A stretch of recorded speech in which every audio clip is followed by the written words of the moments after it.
There have always been women creating change. Bold leaders who weren't always welcome. It's been difficult for us to be heard. I am aware of all the women who are still in silence. From our beginning, Vital Voices recognized the need for women. Be put off by that. Shows the amount of dialogue that there is in a big day in Glasgow, day 2 of the summit. 2 very important agreements. Let me bring them straight to your attention. Firstly, to halt deforestation, and by 2030 to control the commercial destruction of trees. Big nations here have agreed to fund the transition with $12 billion. What does that money buy? How effective can that really be to stop the rape of too many jungles that are vital to neutralizing carbon dioxide and saving the planet? Leading experts will be sharing their views here in Nature's Newsroom. And there's a big agreement as well to control methane. You may say, why? It is the hidden gas emitted by animals and heats the atmosphere 120 times more than carbon dioxide. Methane produces the equivalent of 2 billion tons of carbon dioxide. It contributes 4% of total emissions. So deforestation and methane. First, the Deforestation Agreement. Nigel Topping is very important, a senior figure in the COP26 structures here in Glasgow for the British government. He's the high-level champion for COP26. Nigel Topping, how significant is this Deforestation Agreement? It's a huge deal, right? We know that there's no route to net zero without ending deforestation and returning forests to being sinks. And for the first time, we're seeing practical commitments from governments, from the entire value chain of food companies, commodity traders, and the commodity producers, and crucially the finance sector as well. But a lot of deforestation has happened by evasion of regulation. Impunity is a problem, and companies who are self-governing themselves and not really being honest. Can that be stopped? Well, I think 2 things to say. Of course, if governments aren't implementing their own regulations, that's a problem. The exciting thing I think now is that actually technology's got to the point where we've got much better ability to trace commodities and to know where they've come from and whether they've come from a place which has been illegally logged or whether they've come from a legal, sustainable production practice. So I think it's the combination of the commitments and our ability to credibly and transparently track them that we didn't have 5 years ago that is going to be the key to this being a success. What does the $12 billion go to? What does it buy? Well, it buys the transformation from unsustainable practices to sustainable practices. Crucially, we're seeing now these big commitments to restore land. And of course, one way that you can reduce pressure on deforestation is to invest in restoring degraded land, which has become unproductive. So you take the pressure off the need to create new farmland, and then we see some of that money has to flow to the smallholder farmers who are producing commodities in a regenerative way, because if they don't have the incentive to change their farming practices, why would they do that? And so the loggers as well have to be given an incentive. It's as blunt as that, is it? Well, I think that if you look at Costa Rica, for example, Costa Rica pays for standing forests. So absolutely, how can you expect somebody who owns land not to take the easy economic choice of cutting down logs, which are worth more to them chopped than standing, if you don't create the right economic incentive? So that incentive shift is a crucial part of this transformation as well. But what about the big companies who are making vast amounts of money by exploiting the jungles? Do they feel obliged? Will they feel obliged to change? Well, I think now that we're seeing trillions of dollars of financial capital committing to ending agricultural commodity-driven deforestation from their portfolios, the finance starts to dry up for anyone who's not able to demonstrate that they are only financing commodities which are produced in a sustainable way. So that, of course, some companies will commit in good faith, others will need the policy signals and the finance signals to, if you like, to nudge them towards complying with this process. 2 quick things while you're with us. Methane. Yeah. How significant is the movement there which you're detecting? It's huge, right? It's actually... Are you going to get an agreement here? Well, there's going to be a lot of countries committing and a lot of companies committing to reducing methane leakage. And as you know, the crucial thing about methane is that it's a very powerful greenhouse gas, particularly in the short term. So the crucial thing is that we really need action now to get that. And so every ton of methane that's leaked is accelerating global warming much faster than a ton of CO2, particularly in the short term. So yeah, I think we're going to see some exciting announcements today. A last question while you're here. What would you say is the mood? Is there a feeling of a last minute to midnight? Because last minute to midnight was, of course, the warning about nuclear war as well. In other words, and the language from Antonio Guterres, the UN Secretary General, this is a catastrophe. I think there is, but I think there's also a resolve to turn, not to panic, but to turn that into very concrete actions this decade. And that's, so whether it's on deforestation or on methane or some of the technological commitments we're going to hear later today, it's about what do we do this decade to keep 1.5 alive.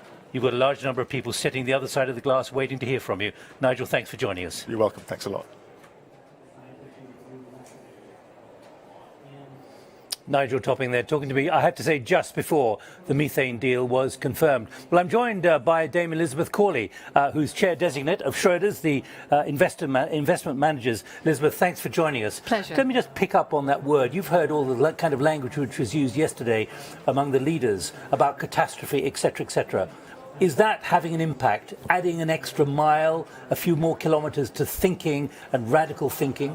I think the pace has been accelerating for the last 2 years, frankly, ever since January 2020 in Davos, and you've seen an acceleration. And I think people are realizing that every year that passes is a year that's gone forever in terms of making progress and taking action. And I think that has permeated into the financial services industry very strongly. But there's a real urgency, isn't it? It's not just a year passing, it's a month passing or a week passing. Well, it's interesting. It's interesting to hear Nigel talk in decades. And I think we are within a decade of 2030 now. We're within 3-4 years of the 2025 commitment on deforestation-free financing. So we're now starting to talk in years. I don't think we're yet talking in months. What about the emphasis on nature? I should say that you are part of several large financial organisations, including the Green Finance Institute. It's a long list. I'm not going to give it to everyone at the moment, but you are deep into finance. When you look at the reaction of the financial services and the kind of sector you're now representing, how would you say they are now equipped to handle this enormity of now deforestation, now methane? I think it's like everything. You've got the early movers and those who are absolutely committed to drive change, and I would put organisations like Schroders very much in that, wanting to see change happen at pace. You've got those in the middle who are waiting for more signals, whether that's policy signals from government or, importantly, signals from their clients saying, hurry up, we don't want to wait any longer. And then you've got laggards who think, well, I'm not going to move until I'm forced to. I think what I'm seeing in the last 6 to 12 months is a shift in that curve, a shift in the right direction for more pace. Because one of the other issues which is critical is the role of nature. It's an externality which has a cost. Absolutely and many right. in your business have been very reluctant to accept that. I don't know if it's reluctance. I think it's complicated and it's very difficult because, first of all, we haven't even got a carbon definition that works globally yet, and at least now there's an acceptance of science-based targets around carbon. If you move into nature, the definitions of nature, of natural capital and natural cycle become very complex and the information isn't available. I think there's an enormous interest of investing in a way that's sustainable around natural capital, an enormous interest. People recognise, exactly as you say, it has not been priced, the externalities are unpriced, the risks are not being noted, and the opportunities are not being financed adequately enough. But is there a sense of urgency there? After all, it's 8 months since the Gupta report, who emphasised the importance of nature. Prince Charles has been saying it for years. Absolutely. Others have been saying it, but now it's there, centre on the front of every agenda. Which is brilliant. And I think what we can't do is take the same time on nature as we did on carbon to accept the urgency. So absolutely, His Royal Highness has been there from the beginning. His Sustainable Markets Initiative is key. The Natural Capital Investment Alliance that Schroders has joined, and there are now 15 asset managers part of that, $10 billion of assets committed to be deployed by the end of 2022. So I think the urgency is there, but we need much more than 10 billion. And that deployment will actually, we hope, catalyse greater amounts of money that get invested, but invested for proper impact, environmental and social. As you'll have heard today and yesterday, Indigenous people have a huge role to play, Indigenous communities, in helping us to get it right, and we cannot ignore them. We've had a lot of voices on in the last 24 hours, but you're going to become shortly chair of Schroders. I hope so. You know, if the in shareholders the end, as chair of a board, you have to set a tone. Yes. And you have to set a tone, not just for the organisation you run, but also a broader tone. How much do you think you're fighting a traditional mindset still within the finance sector? In Schroders, not at all, I would say. And part of the Everyone reason gets it. I think the whole board understands that our responsibility is intergenerational. I mean, it's still a substantially family-owned firm, long-term patience, intergenerational thoughtfulness. We have a financial duty to our clients and to our shareholders, and we will absolutely always fulfill that. But yes, absolutely get the fact that environment and social matters now are central to investment decision-making. Now, I think there are other investment managers who feel the same, and they're very much always with us in the alliances that we form to drive this forward. I think there are parts of the investment industry waiting for greater leadership and clarity on the opportunities. Because you used the word laggards earlier. I did, and I will say that because there are people who will always be at the end of a tail. I don't think they're the ones we need to worry about. I think what we need to focus on is demonstrating that natural capital is a really good investment opportunity. It can be done in a way that generates real outcomes and impacts, both environmental and for social communities, and it has an investment return. And that's why we're part of the alliance. Final thought. I remember your chief executive at the Green Finance Institute saying a year ago at the first convening of their conferences that there's still a real mindset problem in the finance business. If I ask you now for where you think you'll be in a year's time, do you think there will be a real sense of radicalism and determination, pressured by shareholders and also stakeholders? I think we will see faster pace, whether it is radicalism, whether it is, if you like, revolution as opposed to rapid evolution. I wouldn't go that far, but I do think we'll see the pace of evolution and change increasing exponentially in the next 12 to 18 months. And politely, you'll be cracking the whip a little bit at Schroders. I don't need to do that at Schroders. It's a great team. Or in your other organisations. Dame Elizabeth, thank you very much indeed for joining us here at the Nature Newsroom. Thank you. So what will an international deal on deforestation achieve? What will $12 billion buy? I was joined from Washington by Francis Seymour of the World Resources Institute. First, though, Dan Zarin, who is Executive Director for Forests and Climate at the Wildlife Conservation Society. Dan Zarin, the deforestation deal, is it enough? Will it be urgent enough? Will it force change? Well, it's a very good development. I think what we're seeing is a strong commitment from world leaders. 110 leaders signed on collectively to a pledge to indeed work collectively to end deforestation by 2030, indeed to halt and reverse deforestation by 2030. What that means and how it will be implemented will be different in different countries. Some places are clearly more serious than others, and the rubber meets the road at national level, but the collective international commitment is there, quite positive, and there is a substantial and really unprecedented financial commitment behind it of about $12 billion from a large number of donors to support work towards that end, with many subsidiary commitments and additional private sector commitments around that. But to be clear, is it rapid enough? Does $12 billion really buy what is needed within the time of 2030? Well, the way that I look at it is it's a very important, substantial down payment on what's needed. But what does $12 billion achieve? Needed. What does $12 billion achieve? What $12 billion should achieve is, first of all, it puts these issues at center stage. Right? We now have global commitment around forests and biodiversity as central to the climate change agenda. And indeed, as President Biden said this morning, a link on that agenda towards pandemic prevention and public health. And the amount of funding is unprecedented in terms of putting that money towards actually addressing the problem. Well, let's go to Washington, D.C., to Francis Seymour. Francis, welcome, Distinguished Senior Fellow at the World Resources Institute. Do you believe this is enough and as decisive as Dan is suggesting? Listen, it's always thrilling to hear heads of state talk about forests, and that's what we heard this morning. And I think what's significant about their declaration is that it was really, framed in a sense of systems change, as Boris Johnson mentioned in his remarks. And while the $12 billion is, a step change from the kinds of public finance commitments for forests that we've heard in the past, frankly speaking, it's still small compared to the trillions of dollars in private financial flows that are sloshing around, and the large amounts of public sector subsidies that drive deforestation. So I think this systemic change is actually something we need to focus on, in addition to the 12 billion allocated to solve the problem, and look at how we're going to redirect funds that are causing the problem.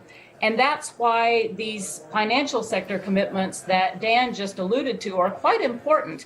If we get the investors that control the trillions to get deforestation out of their portfolios, that in turn puts pressure on the companies and the countries that are still encouraging deforestation. Well, let me put to you what a member of the Dayak community in Indonesia was saying to me a few hours ago. He said, we're dealing with impunity.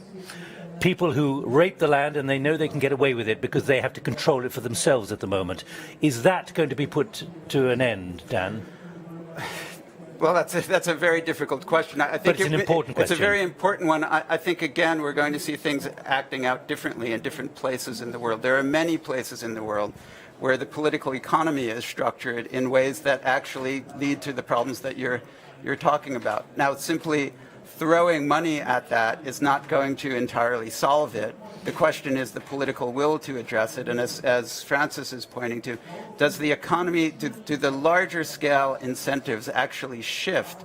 We heard from some people in the investment community at the just about half an hour ago saying we've got to move global capital markets to where they are actually incentivizing people and planet rather than incentivizing the degradation of people and planet. Now, if the financial community globally actually embraces that and shifts to really focusing on the issue of what forests do and the extent to which the global economy depends on forests, then we will be in much better shape. That shift is not happened, but for the first time, I think we are hearing important voices, both political voices and voices in the financial community, recognizing that that shift needs to happen. So we're at the cusp, and you're asking questions about what is it going to deliver, and we're going to find that out. Or can it be delivered? Or can it be delivered, right? We're going to find that out. We know that step changes,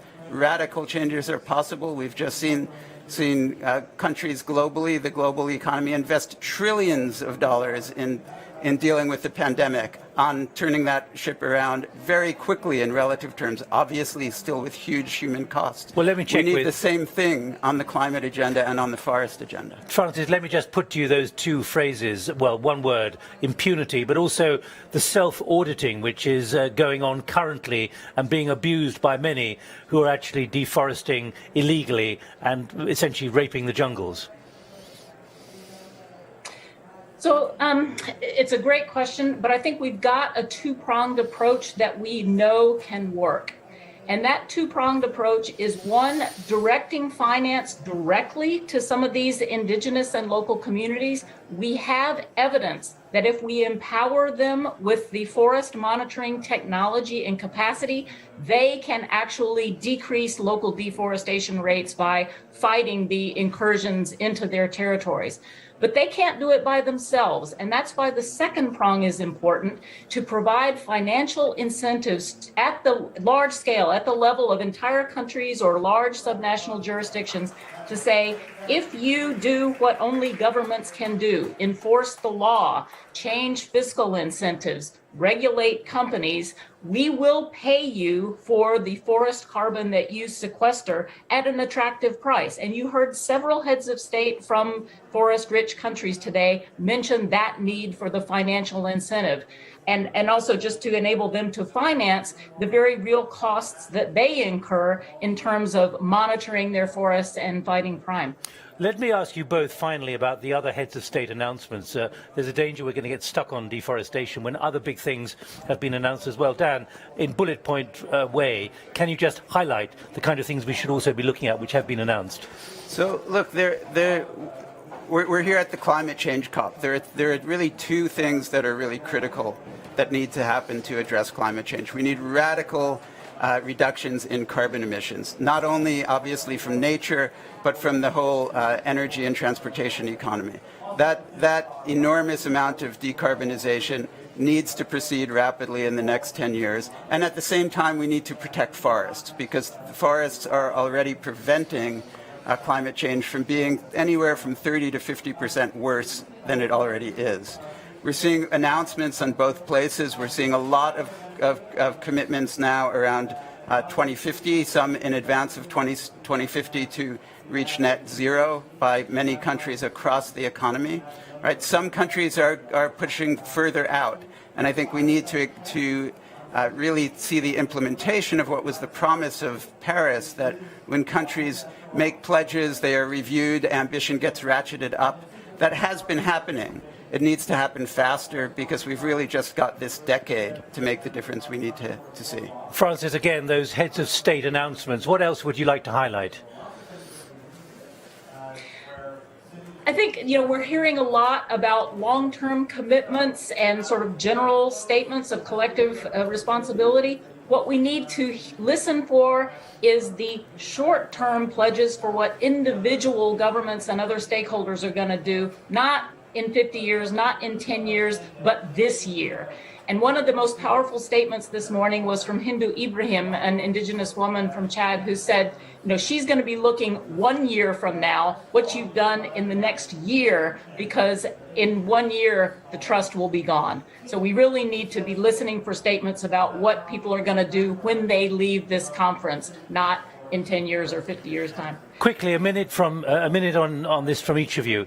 The investment community, investors, customers, suppliers and so on, how much will they be forced to change because of what has been announced and agreed this morning? Well, they need to change a lot. I mean, but will they? Well, what we're seeing is trillions of dollars in investor funds committed to making that change. Now, that is a start. As I said before, this is a down payment. We need to move the whole community, the lion's share of capital markets, to be nature positive, to be addressing the climate issue. So their activity will be crucial in all of this. Oh, it's absolutely critical, because at the end of the day, what we're hearing in all of these announcements is money talks, right? Where the financial commitments are, the commitments more in the investment space, how people are making money. Are they making money from exploiting nature, from exploiting other people, or are they making money by investing in the value of nature and in a more inclusive economy? Well, let me check That's that with the change we need. Francis, your view on this, about how vital the investor, the financial community, the supplier community is going to be in all of this, laying down very clear conditions. We won't buy from you unless. Well, it's critical, and I think what's important here is that we are seeing the process of establishment of a new norm, that it is no longer acceptable to finance deforestation. And now with the technology and monitoring that we have and the ability to trace money and trace goods, we're able to call them out. And so they face financial, reputational risk from doing it. And in addition, they increasingly appreciate that they face material risk, because their own investments are threatened by the local effects of deforestation on their operations that they're investing in. So I think it's an important watershed. Francis Seymour from the World Resources Institute in Washington, and Dan Zorin here in Glasgow from the Wildlife Conservation Society. Thank you both very much indeed for those perspectives. Well, let's pick up on that critical issue of investment. I'm joined by Emin Ishil, who is from Norway, who's from Shortterm Asset Managers. And you heard there, the very clear message, particularly from Francis. This is a new norm. It is not acceptable to finance deforestation anymore. Is that already your experience? Yes, and first of all, thank you very much for having me here. And this is the new norm. I think there's no credible pathway to 1.5 degrees without nature. If you're going to claim to be credible about, if you're going to claim to do climate change, we cannot do that without deforestation, without ending deforestation. It accounts for 10% of global greenhouse gas emissions. Do your investors accept that now? Yes, and in Storebrand we have been working on deforestation for a decade now. We had a similar commitment. We made that already in 2019, a 2025 commitment. But this calls for joint action and collaboration. So we're very pleased to see a broad range of actors coming together now today, governments, financial institutions, companies, and committing to end deforestation. What kind of signal is sent by this agreement? Because there are still many who say it's still not enough. It may sound big, $12 billion, etc., etc., but actually there are still many out there who are very cunning at evading efforts to control them. Yeah. And that's a fair point. We have seen that in 2014 with the 2020 commitment, which were not achieved, that people are a bit reluctant to see all these commitments. So we need to turn these commitments into concrete actions. We need to identify, map our portfolios, identify companies at risk, and engage with these companies. But do you have those maps already? We have done it in Storebrand. We have identified and mapped our portfolios, identified companies at risk, upstream and downstream, but also banks that we're invested in. And we're engaging with these companies currently. And do you have enough data to know precisely what is happening and who's doing what around the world in forests? No, we don't. And that is the main challenge with deforestation. And that is what you will hear from many investors. We don't have reliable and consistent data, but we have enough data to drive change. There are those who say that what you're seeing on deforestation is equivalent to what we've seen with other international protocols. Ultimately, despite skepticism, it does work. But are you saying that there are those out there who have ingenuity to be able to evade the attempts to sort of police them? That's a very challenging question, but I think we have to. We as an investor community, we cannot. There are no credible pathways to 1.5 degree. And the investor community 2 years ago, it was maybe not. There were no one committing to net zero. Today, everybody has committed to net zero, and we have to put that into concrete action. And obviously, for obvious reasons, we have focused on the energy sector, the transport sector, because they're the highest emitting sectors. But we have, as a community, ignored land use change, agriculture, forestry, and we have to also look at those emissions. Well, let me pick up on that, which is a broader question than just deforestation, about the role of nature, picking up what I was talking to Dame Elizabeth Corley about, and what is now so prevalent here, the fact that nature has to be factored in as a cost and an externality. Yeah. Are you seeing that very clearly now? Yes, I think it's the first climate COP that has managed to put nature at the center of climate change. It is important for mitigation. It has the potential to solve 1/3 of the mitigation challenges, but it's important for adaptation as well. So I think that is what we are seeing, the development of nature, the two twin crises being handled in a more joint and systematic manner. All right, Emin Schiel, thank you very much indeed for joining us from Storebrand Asset Managers in Norway. Welcome. Now, let's move on to the other big deal of the day. Stay where you are, Emin. Don't walk across me when I'm talking to the camera. Then comes the second big deal here at COP26, a determined effort to cut methane by huge amounts. Methane contributes 4% of all global emissions. Yes, 4%. I was joined in the Nature Newsroom by 3 guests. Nusura Bancic, welcome. I'm going to speak to you first because you're campaigns director at the Changing Markets Foundation. How much is the methane challenge really understood, given the ubiquity of it? So methane is a relatively new issue, but this year it really got speed because the scientists have said that this is one of the critical things we have to do to stay under 1.5 degree global heating. So we analyzed what are the biggest meat and dairy companies doing about it. And we found out not very much. Although they know it's a problem, they're not having any action plans, any measures or any targets to address this issue. And this is important because livestock methane is 32% of the total, so we should really be doing something about it. Well, we'll talk about those details in a moment. Let's go to Paris, to Zelke, who is founder and president of the Institute for Governance and Sustainable Development. Welcome. Can you just give me the basic science? Because I've got data here which suggests that every year the methane burped and farted, particularly from animals, has the same warming effect as 2 billion tons of carbon dioxide.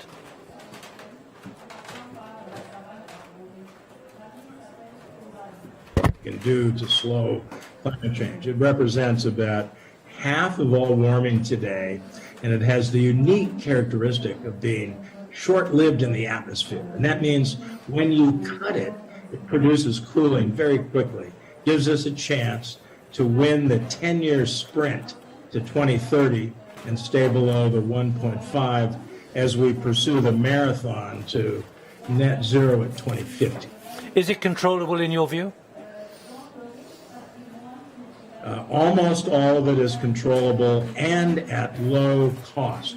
So you start with the oil and gas and coal sector.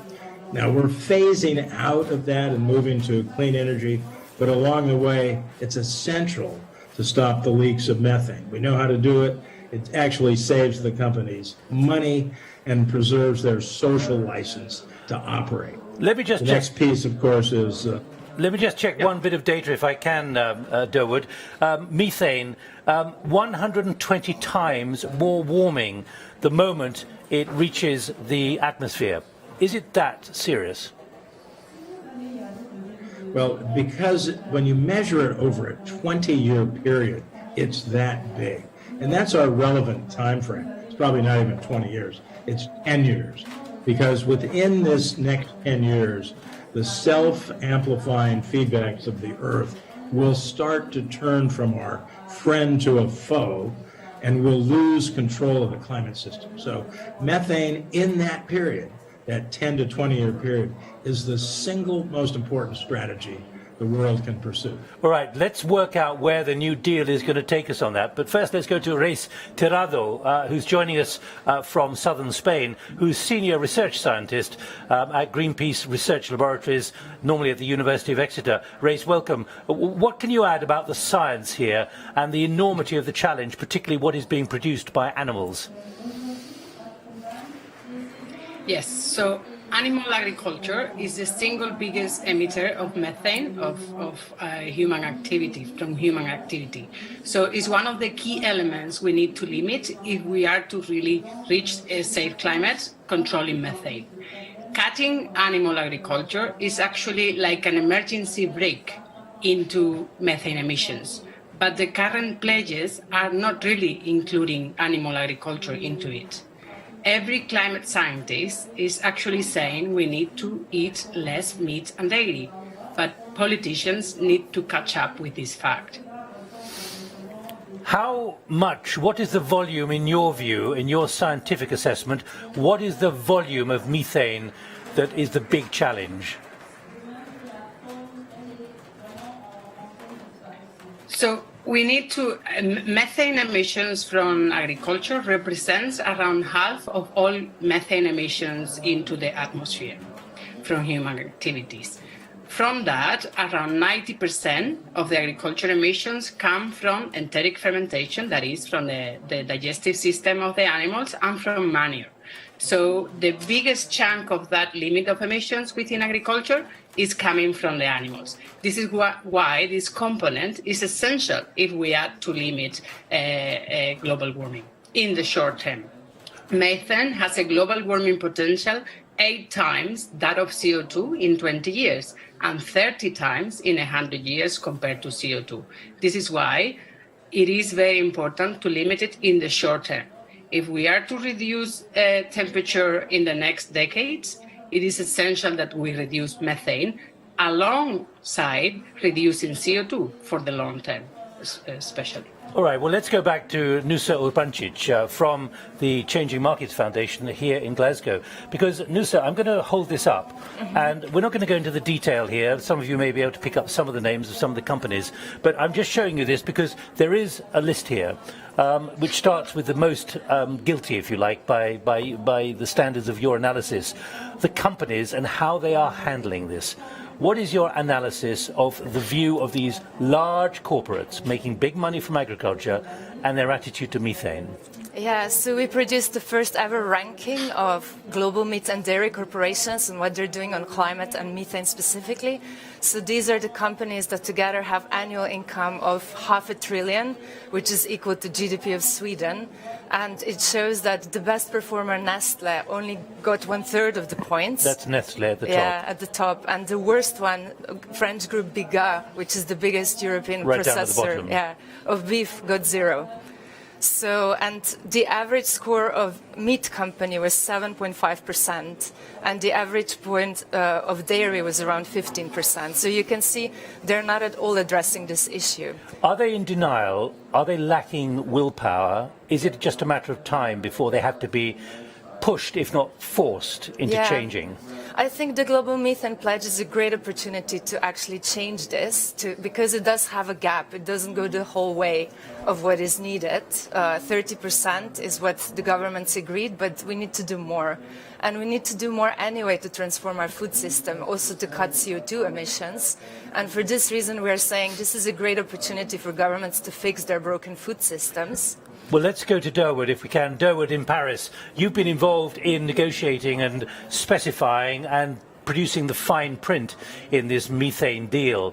What is there going to be which is going to be manageable and also achieve the kind of reduction in methane production which you all say is so vital? The Methane Pledge is a great step along the way to more intense management of methane. And I'll refer us all to the sectoral agreement that has protected the stratospheric ozone layer, the Montreal Protocol. This should be our inspiration. It is the single most important climate treaty.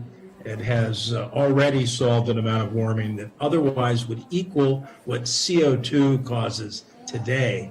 And if we use the architecture of that agreement and apply it to methane in the next few years, literally the next 2 to 3 years, we can have a chance of keeping the planet below 1.5.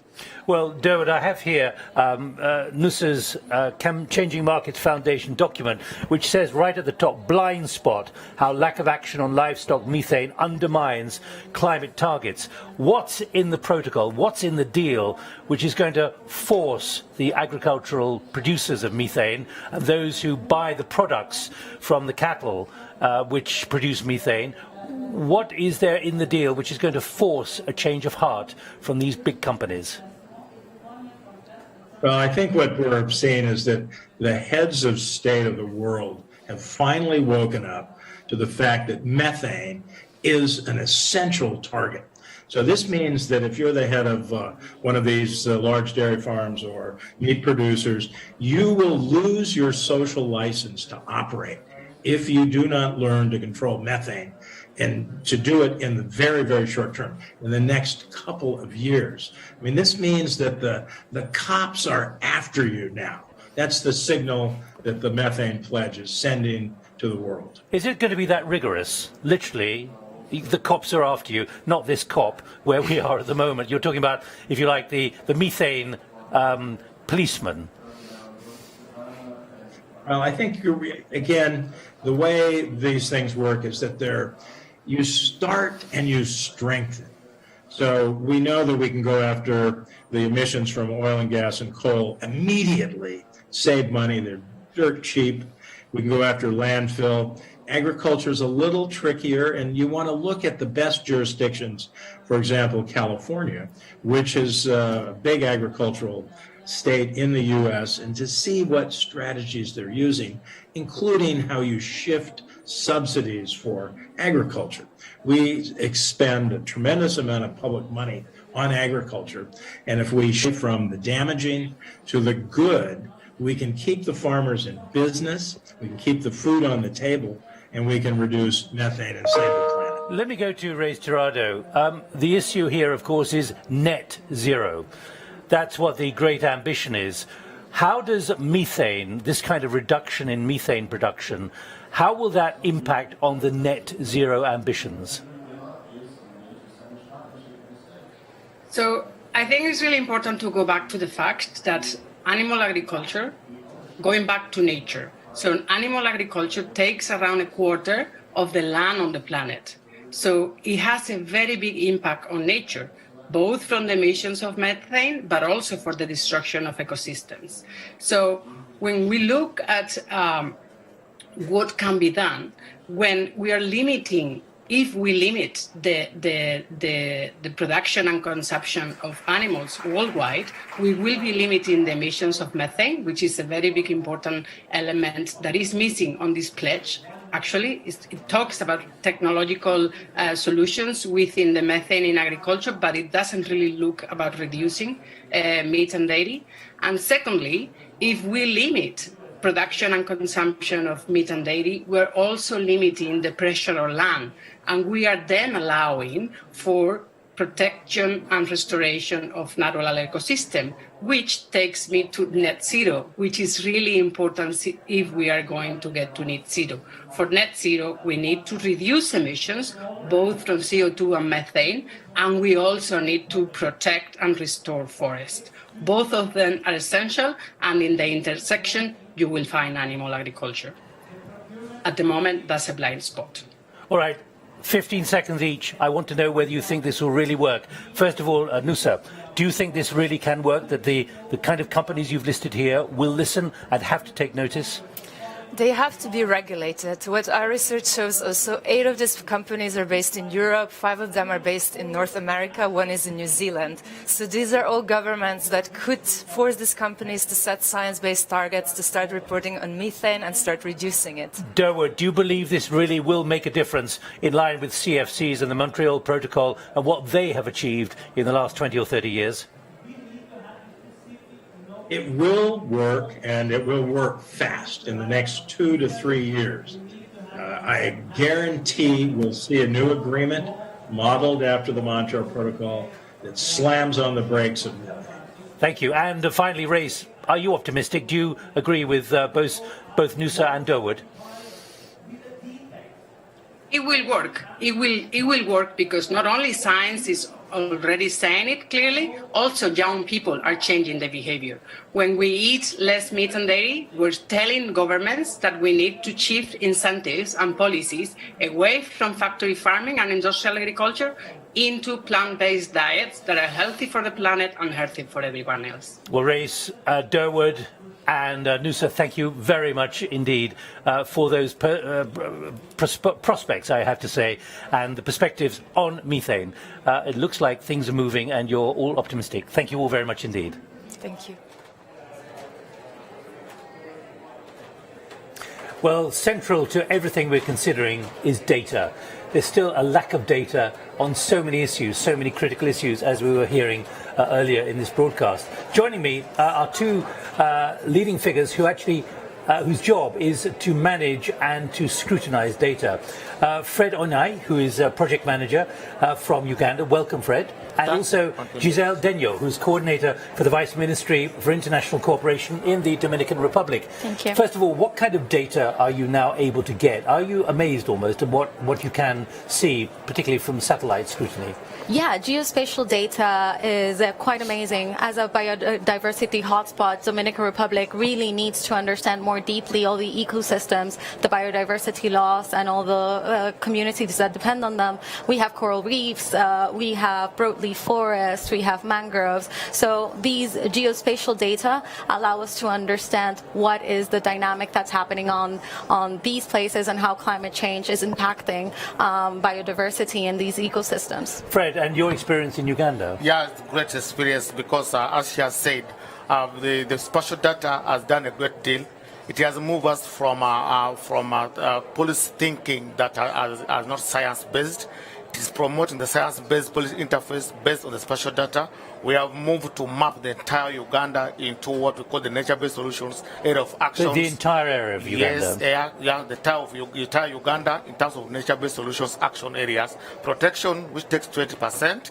Then we have got restoration, which takes 13%. And I've got a management, that's sustainable management, that takes 20%. All this we are doing to promote, 1, biodiversity integrity, that's for ecosystem services, for human livelihoods and sustainable development, but also climate resilience. Giselle, just give me an idea of, or give us an idea of the kind of precision that you can now get from data in the way that you've described? Well, we can get granular data on biodiversity loss, on degradation, on land. What does it show? Well, give me an example or two. An example, it would show in time the percentage of forest that has gone from a coniferous forest, to say an example, to agricultural land, right? So we would be able to see this and see the impact in land use change in Dominican Republic. Have you discovered remarkable things which you didn't know beforehand from this geospatial data? Yes, quite a lot. First of all, the issue of zoning the entire country in terms of nature-based solutions action areas, and secondly, the issue of having targets, policy targets that are now meaningful. Because now we are able, for example, to develop targets for wetlands coverage in the country from 9.08% in 2021 to 9.57 in 2024. The same with the forests. We are going to have a target because of the data we have got now, which is real-time data from the current 12.5% to 15% in 2025. So all this because now we have got spatial data in place, and besides, we have now joined the UN, the biodiversity lab that now give us the more information, more databases that we can now plan. We can now inform policy through data rather than just having actions. So we are looking at it from data to information to policy action planning and implementation, monitoring, review, and the improvement. Well, Fred and Giselle, thank you very much indeed. Two views there from Uganda and from the Dominican Republic. Thank you both very much indeed for explaining the intricacies of what now can be seen, particularly geospatial data. You're with the Nature Newsroom.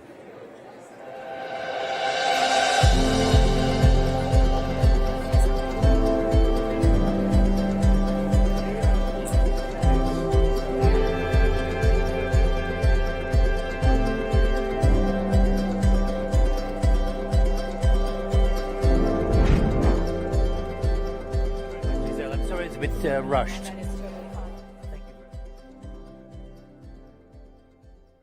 you, Fred. This way.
at the COP26 Climate Summit here in Glasgow in Scotland. I'm Nick Gowing. Let's keep talking about the kind of challenges that are being faced in so many areas.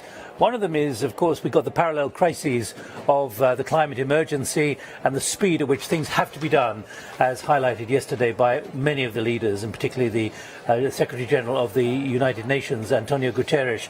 But there's also another critical issue. We haven't yet got over the pandemic, the COVID pandemic. There is speculation about the kind of threat, challenge it's going to leave us with.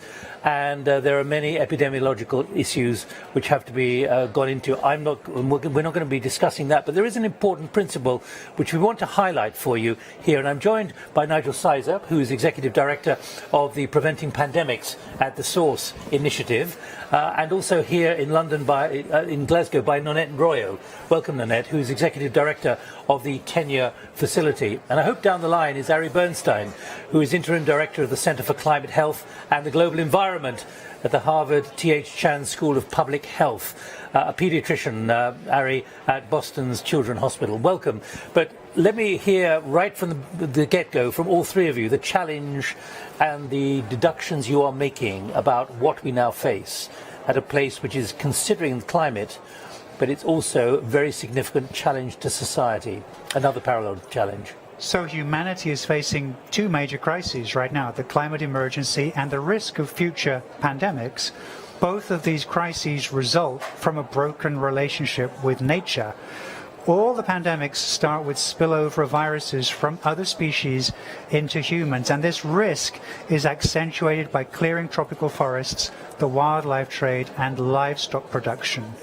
And climate change, also a key solution to the climate emergency, is protecting those forests and addressing livestock consumption. So we're looking at two crises with a common solution. And common the common solution is protecting tropical forests and reducing livestock consumption, changing the way we manage livestock. That helps reduce the risk of future pandemics, reducing the risk of spillover, and helps to reduce emissions that are leading to climate change. Nonette. Protection of forests. That is where indigenous peoples and local communities, these are the partners that we work with at the Tenure Facility. That's the role that they play, living, understanding, and integrating their lives with nature. So protection is key. And are you agreeing with Nigel on the challenges, the two parallel challenges? Are they parallel or converging? Converging is important to understand, but parallel, yes. Ari Bernstein, joining us from the United States. Ari, what's your assessment here? We convened an international task force at Harvard this summer to answer that question, and the assessment is exactly what you've just heard, that these are convergent crises, they have common solutions, and that those solutions are in fact the most cost-effective actions that we can take. Right now, we look at the climate crisis in isolation, but in fact it is very much intertwined with our risk of emerging infections and also the severity of the pandemics we may see. As a very good example of that, we well know now that air pollution from burning fossil fuels has contributed substantially to the incidence and severity of the pandemic. That's also true of other emerging respiratory infections. But what you've heard is more or less what our scientific task force came up with this summer. Let me ask each of you then, what do we learn? What has to be learned? What has to be moved forward with considerable energy? Nigel? Well, what we saw here today in the Leaders Summit was a very important step forward. They committed several $1 billion of new money to protecting tropical forests. And this, what they didn't say, is that this will also help to prevent future pandemics. So they're missing a key part of the story. Why? Because when humans move in large numbers into these tropical forest areas, they are exposed to the viruses that live in the wildlife that they have not been exposed to before. There's more risk of spillover of these viruses into the people, especially when towns and settlements are established in frontier parts of Indonesia and Brazil and so on. And that accentuates the risk of new diseases entering the human species and spreading around the world. So, Nonette, where does this go from here?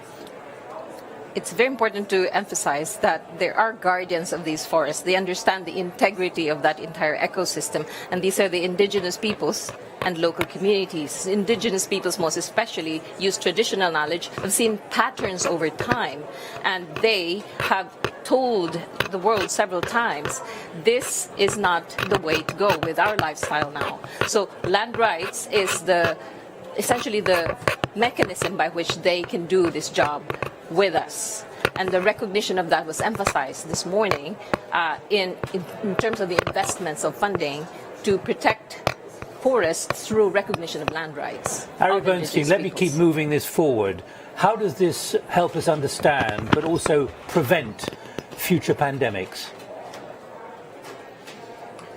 The major source of pandemic risk, the root cause, as you heard from Nigel, is this movement of pathogens, particularly viruses, from animals to people. And so we really need to take actions that stop that.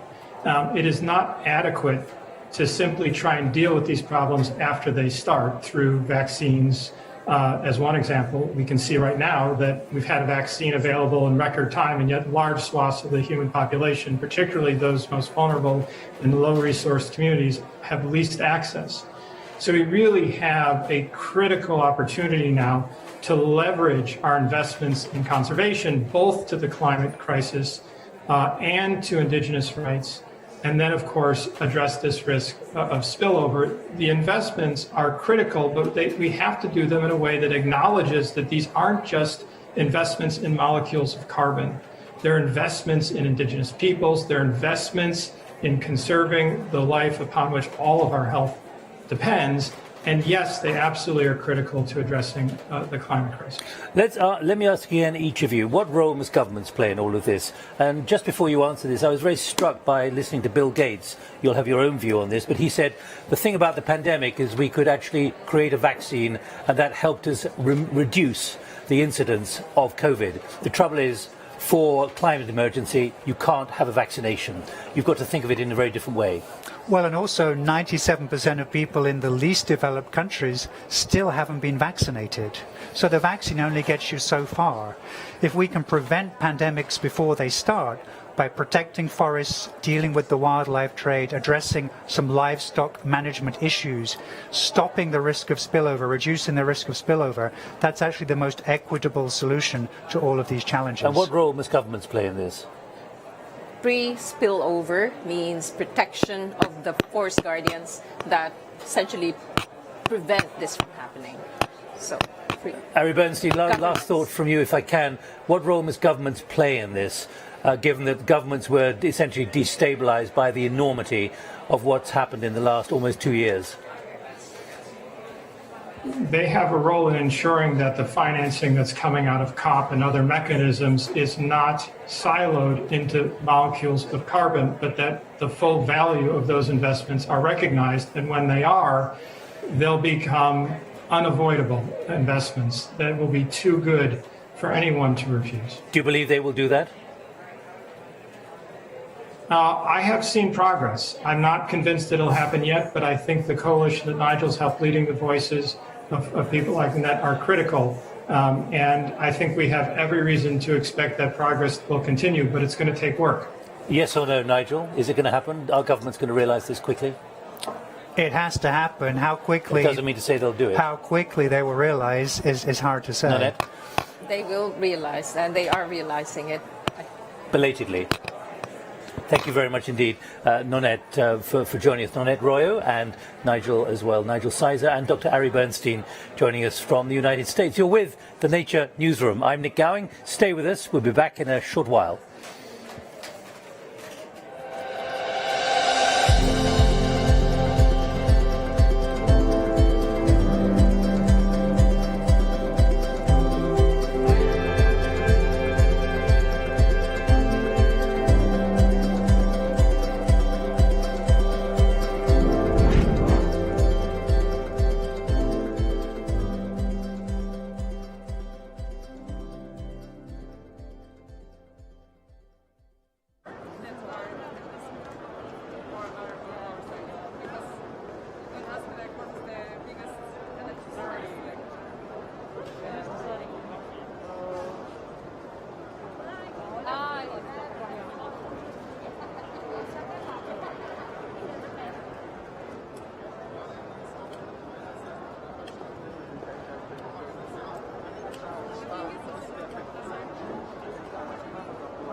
So two big announcements today, particularly on deforestation, the $12 billion, which is going to be given for trying to really make an impact on deforestation in the next 9 years till 2030. I'm joined here by Justin Adams, who is Tropical Forest Alliance, and also Sandrine Dixon de Clèves. Welcome to you both. You're president of the Club of Rome. Now, what's your feeling about where we've got to on deforestation? Because there have been many voices welcoming this. Are they being too generous at the moment, or do you feel it really will have an impact? Sandrine. Well, I was chairing the session, actually, and I must say that I do think it's going to have an impact. But we must make sure that it's material. The reason why I think it's going to have an impact is that, first of all, there are more than 100 countries. We've never had those kind of pledges before. Not only more than 100. Are they all committed? They're all committed. And committed for 2030. So this is the decisive decade. We know that we need commitments by 2030. And it's real money. It is money that's coming both from private sector and public sector, amounting to $19.2 billion. And we also have commitments from the MDBs. We have commitments from the investment community. So what we're seeing is that these commitments are coming both from the public and the private sector. They're going straight into stopping deforestation. And a very different part of this is the fact that they're also thinking very clearly about the lives and livelihoods of indigenous people and the communities that are the stewards of the land and the forests. Justin, what about being cynical or skeptical about all of this? Because on this program yesterday we had a leading representative of the Dayak community, the indigenous community in Indonesia. He said there are two problems: impunity, and also many of those who are essentially ripping out the forests feel they can get away with it because actually they are policing themselves. There are enormous challenges in this forest agenda. We've known that for decades. And so part of the reason worry are justified. There are absolutely fears, but I think today is a moment to step back and say, the world has never come together in the way it has today to actually commit to turn the tide on deforestation and to think about a nature positive future. So I'm choosing to take today a glass half full. But, as Sandrine said, the implementation now is going to be critical. But we've never had the finance sector engaged in the way that they've engaged today. Asset owners say, really remarkable, we do not want deforestation in our portfolios, the same way as they've figured out for coal and fossil fuels. Okay? We've also had mobilization of finance to go into how do we actually transition so that there are other opportunities. 35 million people live in the Amazon basin. We think of it as this pristine wilderness. It is an amazing, beautiful forest, but 35 million people live there, many beneath the poverty line. Unless we find livelihoods for them, unless we find a way of developing, we are going to continue to lose the forest. We're going to continue to lose ground. And that's why, again, the community coming together, collective action is the only way we're going to solve this. But let me put it to you, if I'm, say, someone who's essentially raping the jungle, and doing it in an indiscriminate way and making a lot of money out of it. Why should I be worried by today's agreement? You should be worried because actually governments are not going to allow you to continue. And I think the other aspect of this... But governments are often complicit. Absolutely. But I think now we've got a virtuous circle that has started.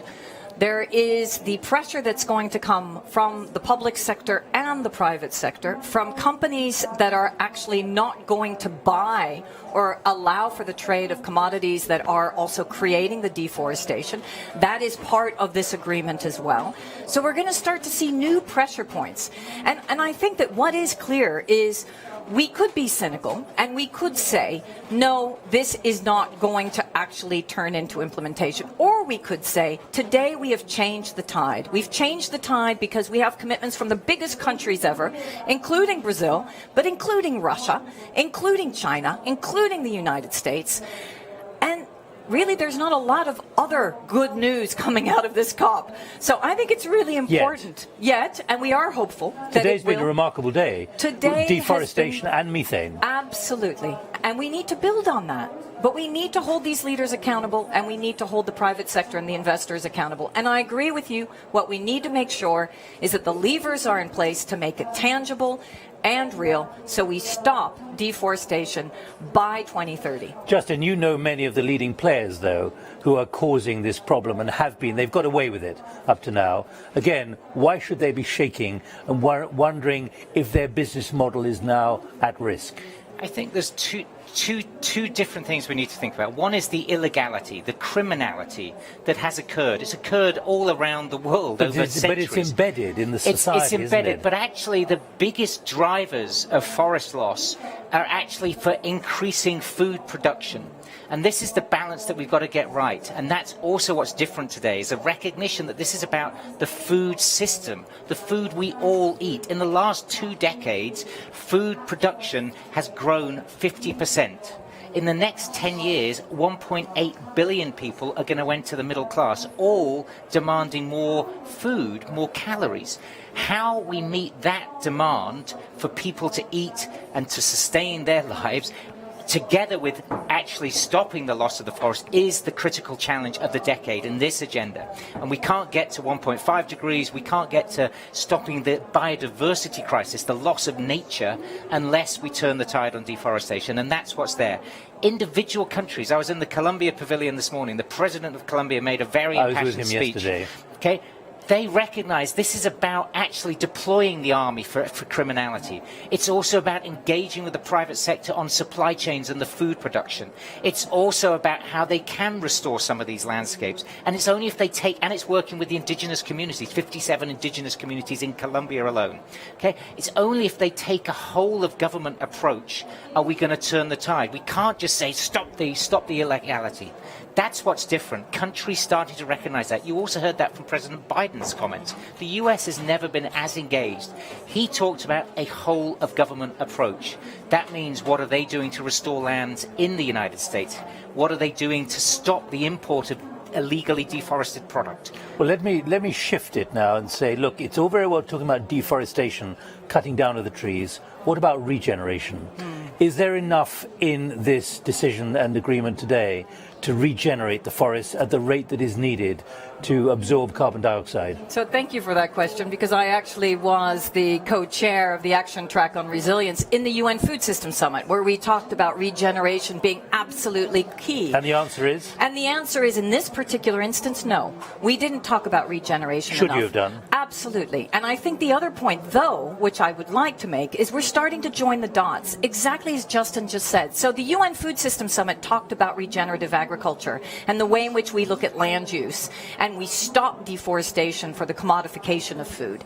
We're starting to see that the pressure on shifting from industrial agriculture to regenerative agriculture, to regenerative land use, is huge. We just had today, actually, another announcement called Regen 10, which is bringing together all the smallholders in the food system that would like to shift to regenerative agriculture and regenerative land use. So that's another pressure point. And we're going to see that there will be a call to action of shifting our arable land, 50% of our arable land by 2030 to regenerative agriculture. So I need to just ask you, Justin, again, regeneration, not just deforestation, stopping it quickly if you can. Absolutely. Restoration, regeneration is a critical part of the whole journey. It's not just for carbon storage, it is for resilience, as Sandrine said. It is also because that's how we reconnect to nature and to the one home we've got, which is this Earth. And it's not just in Brazil and Indonesia. It's right here in the UK. It's in the United States. It's everywhere. We have to restore and allow nature recovery. Justin Adams from the Tropical Forest Alliance and Sandrine Dixon-de Clef, who is president of the Club of Rome. Thank you both very much indeed. We could keep talking, but alas, our time is up here from the Nature Newsroom for today anyway. I'm back at the same time tomorrow, which is 1600 GMT. So do please join us then for the same kind of inputs and the same kind of variety of views. I wonder what kind of positive news we'll have for you after the deforestation and methane agreements of today. From me, bye-bye. Sorry to bring you to... Sorry. That's okay.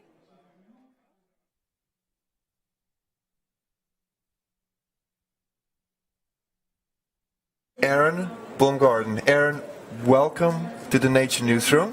Thank you. You are the founder and the CEO of Emergent. Yep. And it's been a pretty good day. It's been an amazing day so far. Incredible. You know, could you tell me when you got up in the morning what you were hoping for and then what happened? Yeah.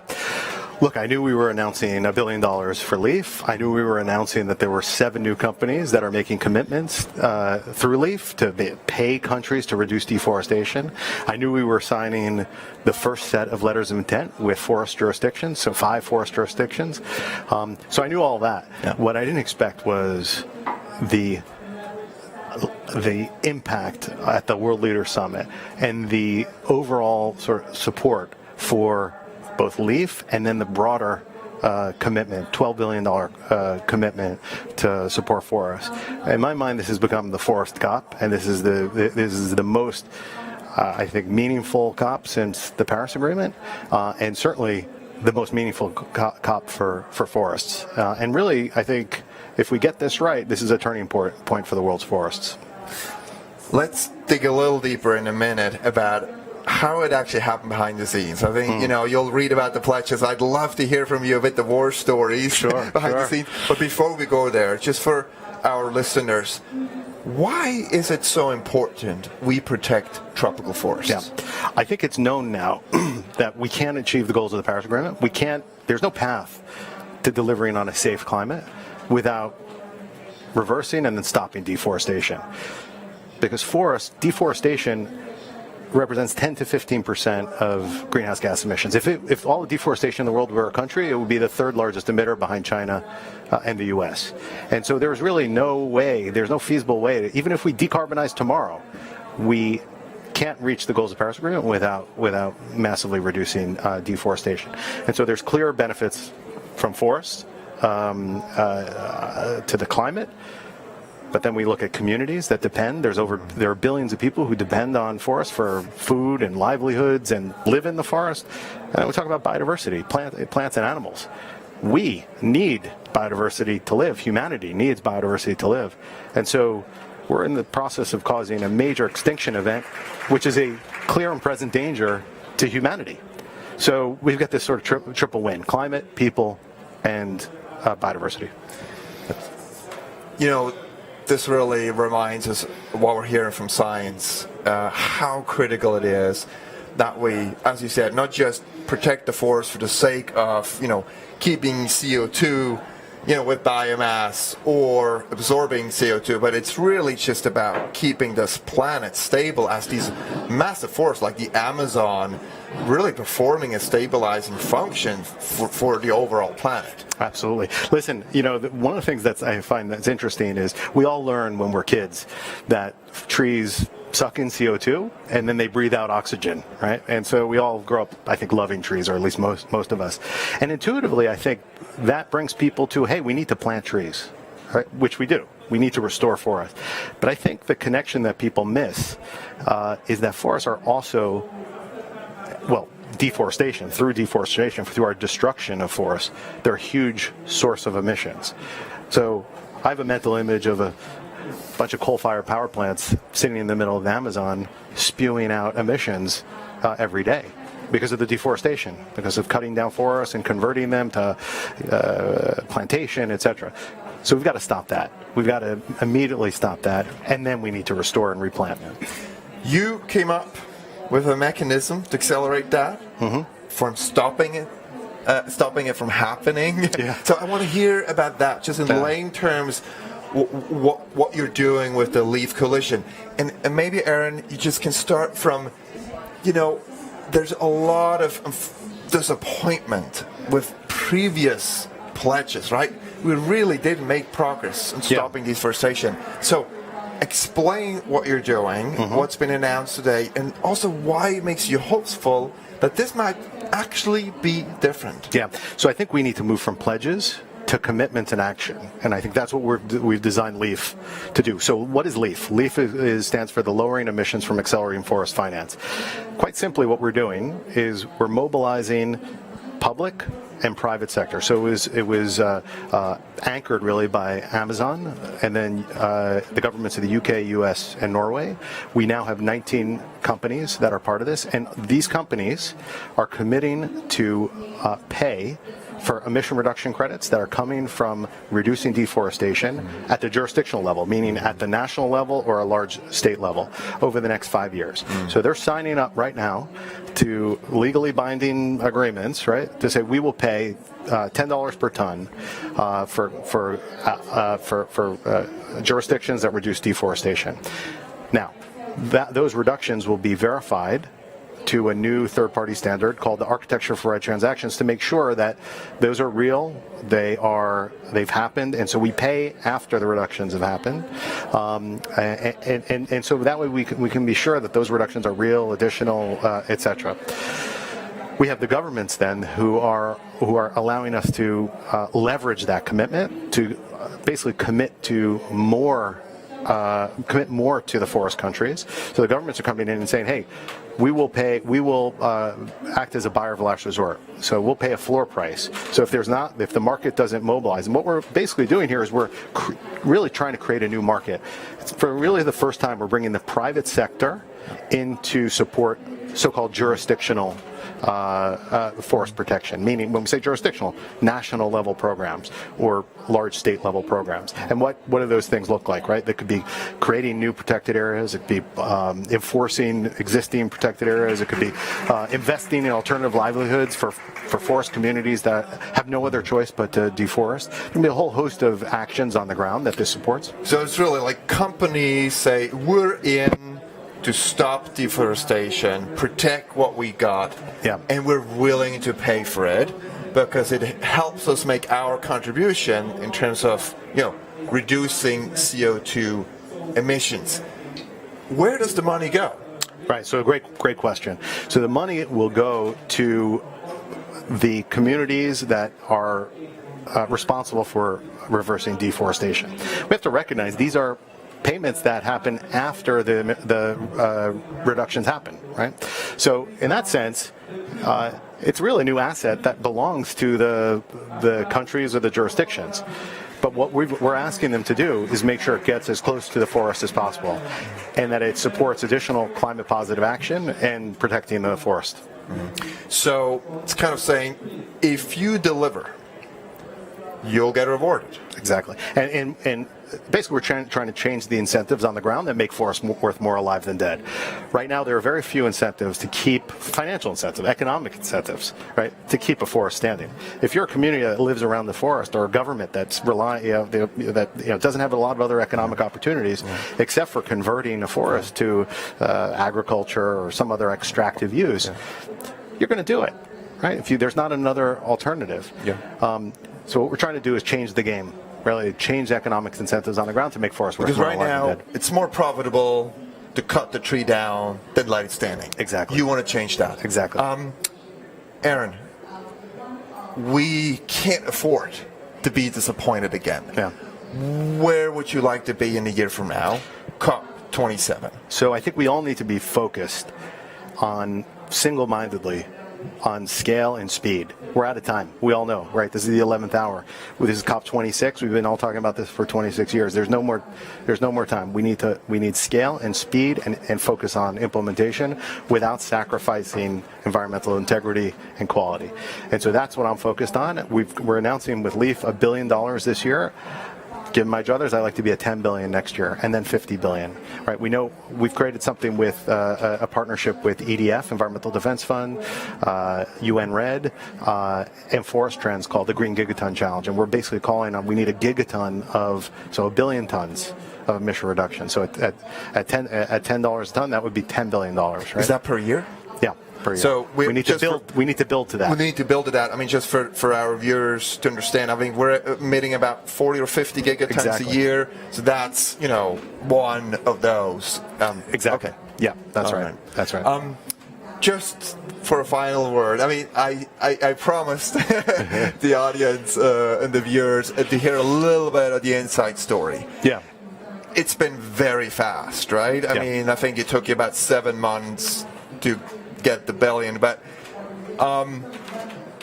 what was your big takeaway going now that you'd like to share? Kind of what did it take? So I think, we recognize that there's not a single company or government or nonprofit that can do this alone. So we need effective platforms for collective action. We need to work together and focus on the same goal. I think that's what we've successfully done with LEAF Coalition. Look, companies are really, at least I would say most large multinational companies now are moving to address climate change. And they want to do something, but they need a safe place to go, right? They need to know that what they're doing is credible. They're doing it with their peers.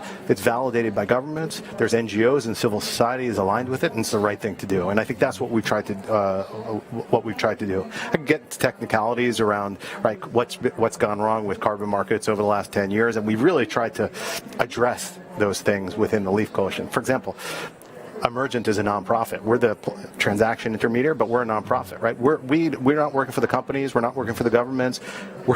We show up. We're working for the environment. That's it. I say that to everyone. We're here as a transaction counterparty, but we're working for the environment, right? That's our goal. So that one thing. Part of that is we've also said, look, any profits on resale of these credits has to go back to the jurisdiction, right? This is not about a trading game. Some investor somewhere can make a lot of money. This is about, I like to call carbon the non-commodity commodity, right? Because a commodity typically is used for production of something else. The value of a carbon credit is the impact on the ground. And so we got to recognize that, right? And so so what we've done is that any profit that's on trading goes back to the jurisdiction. Third thing I think that was super important, and I think really one of the first time this is done, we put high bar criteria not only on the sellers to make sure that they're really reducing deforestation, but on the buyers. That's critical to demonstrate that the companies are actually on a path to net zero, a credible path to net zero. So we've got 5 criteria for companies to show that they're actually taking action within their own value chains and with their own operations. So it's not an excuse. It's not an excuse. No, you have to do both. And we've rejected companies, right? We've rejected companies. So we actually think that's an interesting tool to get companies to actually move further, to increase their ambition within their own operations, if we can tie it into this program. Well, it's been such a pleasure you coming here. I mean, the Nature Newsroom, co-hosted by the Global Commons Alliance, with the mission to empower all actors, companies, investors, cities, to become stewards of our global commons. To have you here and show that's what you're doing on the ground, I mean, I'm very excited about that. So thank you so much. Thank you. And great good to be luck here. with COP26. I appreciate it. Thanks. Take care.